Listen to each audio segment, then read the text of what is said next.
Vă salut, dragi prieteni, și bine ne-am regăsit la un nou videoclip. În ultima perioadă am primit foarte multe mesaje de la dumneavoastră, în privat, pe pagina mea de Facebook TB Tips, în care eram întrebat cu referire la prunii noștri autohtoni, adică acei franci sau acei drajoni, pruni sălbatici pe care îi întâlnim pe meleagurile noastre și pe care unii dintre noi îi putem lua, îi putem transplanta în orice alt loc sau chiar acolo și ei vor fructifica.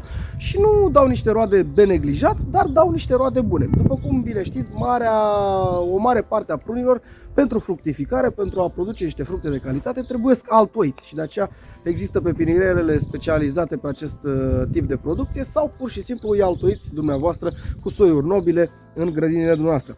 În schimb, așa cum procedez și eu și așa cum procedați și unii dintre dumneavoastră, mai luăm acești pruni și plantăm în diferite locuri în grădinile noastre și în nivezile noastre.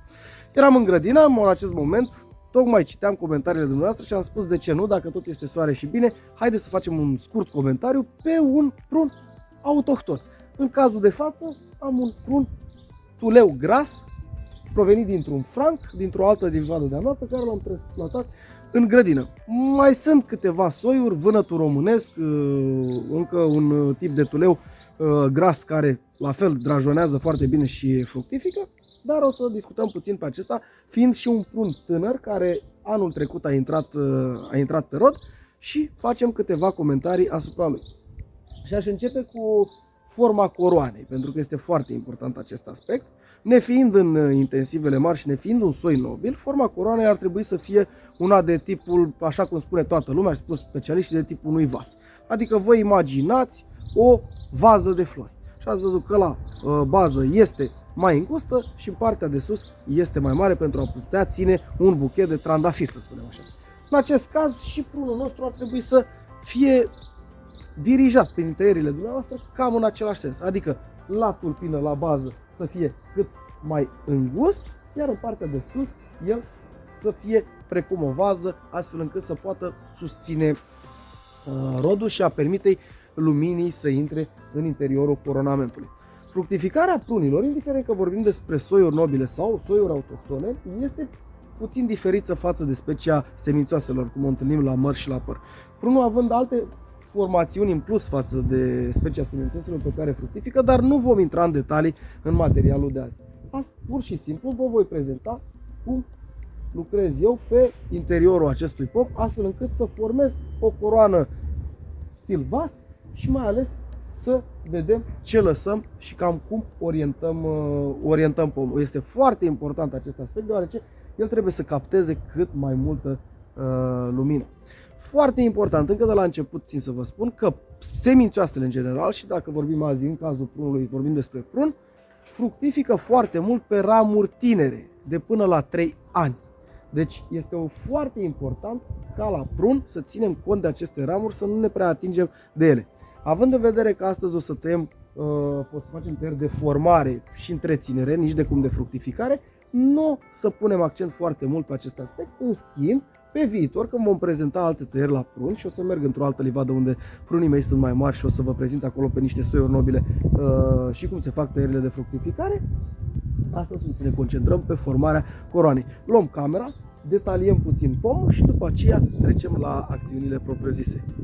Și începem cu partea de jos a pomului și anume tulpina. Observați că și în cazul meu am câțiva lăstari pe această tulpină, dar dacă ne uităm mai sus, baza de ramificație este în această parte și aici avem creșterile viguroase.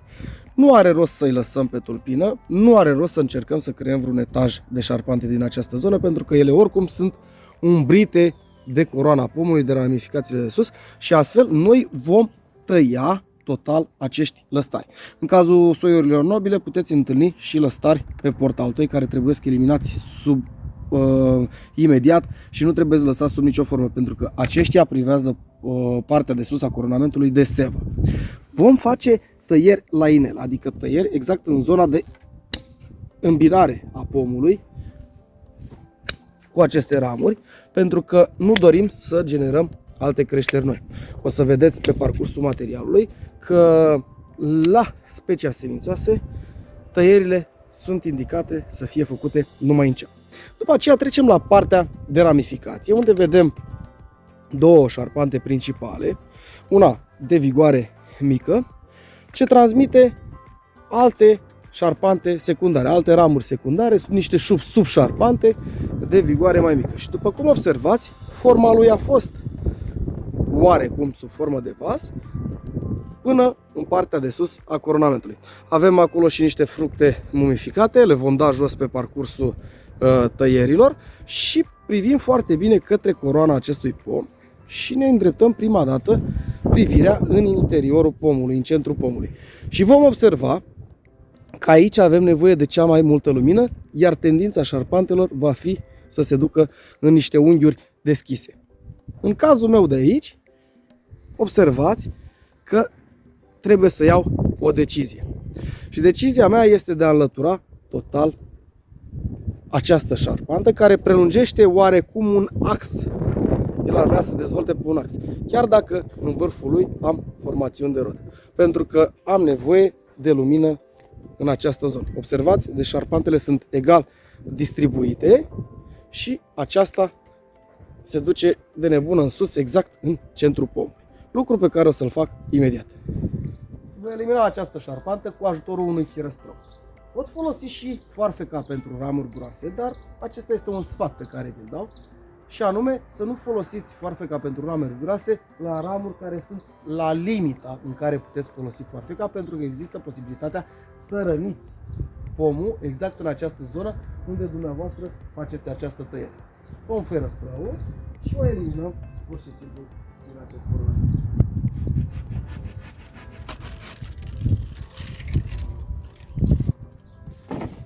Aici unde am executat această tăiere, vedeți că am executat-o puțin oblic, tocmai pentru ca în această zonă să nu se poată acumula condensul, umiditate și așa mai departe, pentru a contribui la putrezirea acestei zone și la uscarea propriu-zisă, dar totodată a fost făcută teoretic o tăiere și de transfer. Întotdeauna în care tăiați ramuri mai groase, ramuri mai puternice, căutați să găsiți o altă ramură căreia să-i faceți transfer, adică luați puterea de creștere pe verticală și o transmiteți pomului pe o creștere puțin la un unghi mai deschis spre 45-60 de grade, cum este și în acest caz.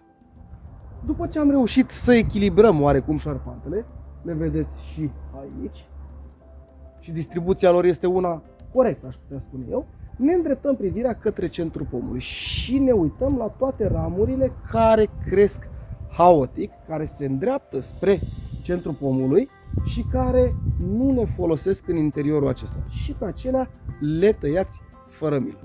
Și haideți să vă explic în linii mari ce înseamnă tăierile de transfer. Tăierile de transfer înseamnă oprirea puterii de creștere a pomului pe verticală, adică acea zonă de acolo, și transmiterea acestei vigori, acestei puteri, în niște ramuri care merg la unghiuri de 45, la niște unghiuri mai deschise, mai ales a unor ramuri care merg în direcția în care ne dorim noi. Pur și simplu, aceste tăieri de transfer se fac în acest fel. Nu vom tăia încep, pentru că nu ne interesează să generăm creșteri noi și astfel noi am luat puterea pomului pe verticală și am transmis-o în celelalte două ramuri. Simplu, nu? La fel voi proceda cu fiecare șarpantă în parte, acolo unde cred eu că este nevoie.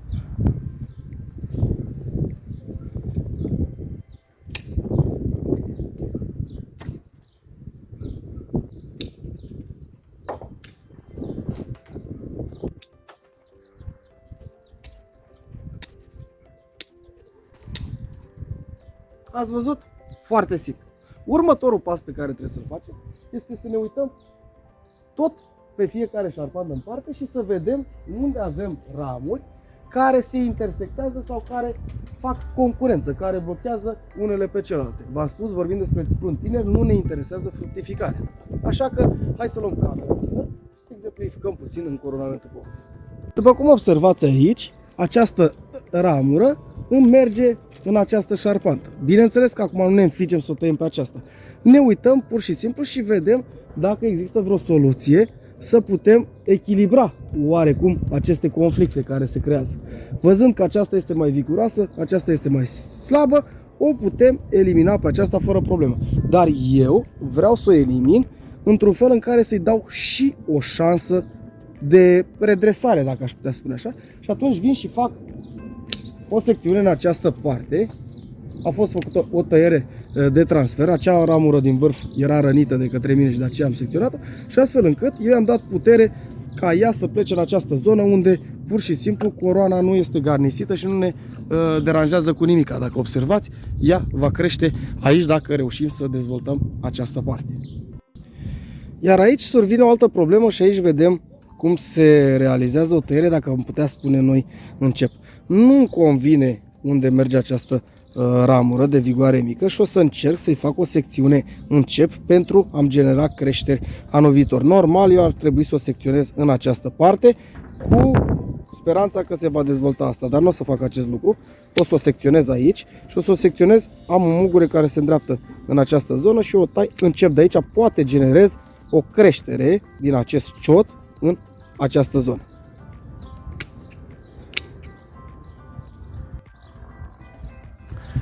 Mai uităm prin părțile superioare și vedem de asemenea probleme cum sunt acestea de aici. Aceasta poate fi lăsată să meargă în acea zonă, dar cu condiția să tăiem la inel din această parte, să o ducem pe zona aceea și nu ne interesează ce se întâmplă acolo. Iar noi, cu aceasta care merge spre interior, o secționăm de aici și de aici să vedem dacă putem da vigoare oarecum și în acea parte a ramurii. Observăm că în această parte de sus aici avem ca o furcă, avem niște creșteri verticale și sunt 3 la număr care pe noi nu ne interesează. Vom face la fel niște tăieri de transfer pentru a putea direcționa ramura unde ne interesează pe noi. Mai rezolvăm câteva conflicte. Aceasta merge în această zonă, va călca, nu mă interesează, o tai, dar o tai încep. Aceasta o secționez de aici pentru că încerc să dezvolt o ramură în această zonă.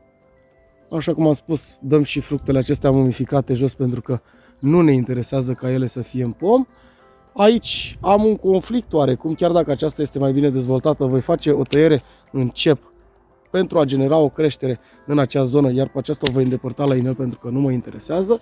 Reglez oarecum și în această parte. Mai mergem pe această exterioară de aici și o secționăm pe aceasta. Putem face scurtări, dar nu vom face acest lucru și vă explic imediat de ce.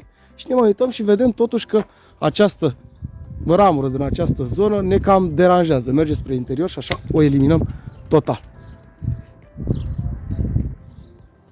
Observăm că și aceasta încalcă în această zonă, nu-mi convine. Fac o tăiere de transfer, o las pe aceasta și este perfect. Mai revin în baza pomului și mai mă uit pe aceste șarpante și unde văd că am niște creșteri verticale care mă deranjează și care calcă în celelalte șarpante, le elimin de asemenea. Și singura problemă pe care aș mai avea-o teoretic ar fi în această zonă.